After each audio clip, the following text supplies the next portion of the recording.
Depuis plus d'un siècle, la radio accompagne nos vies, s'invite dans notre quotidien et crée ce lien invisible entre les voix et les cœurs.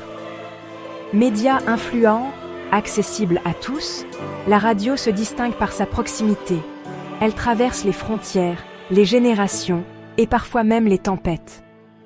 Que ce soit dans une grande ville animée ou au plus profond d'une campagne isolée, elle réunit, informe, divertit et rassure.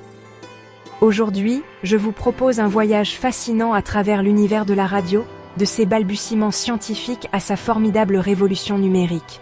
Ce documentaire vous invite à découvrir les grandes étapes de cette aventure humaine et technologique, à rencontrer ceux qui font battre le cœur des antennes, et à comprendre comment la radio a su rester proche du public en s'adaptant à chaque mutation de la société. Ensemble, explorons la magie de la radio, ses origines, ses secrets de fabrication, ses voix mythiques, jusqu'à son nouveau visage digital. Prêt à embarquer pour un tour d'horizon, de A à Z. Alors, tendez l'oreille et laissez-vous porter par l'onde. L'histoire de la radio débute à la fin du 19e siècle avec une découverte scientifique majeure, les ondes électromagnétiques. C'est Heinrich Hertz, physicien allemand, qui réalise en 1887 la première transmission d'ondes, prouvant ainsi l'existence de ce mystérieux phénomène prédit par Maxwell.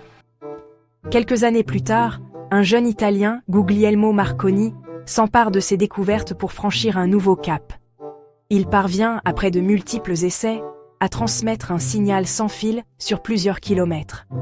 En 1901, Marconi réalise un exploit historique, la première transmission radio transatlantique. Ce moment marque la naissance d'un nouveau mode de communication, capable d'abolir les distances et d'ouvrir la voie à une révolution dans l'échange d'informations. Les signaux, portés par l'air, deviennent un vecteur de lien universel, amorçant la fabuleuse aventure de la radiodiffusion. Au début des années 1920, la radio quitte le laboratoire pour entrer dans les foyers.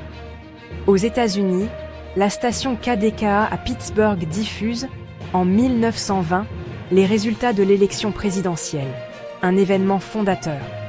En France, Radiola voit le jour en 1922, marquant les premiers pas de la radiodiffusion commerciale sur le vieux continent.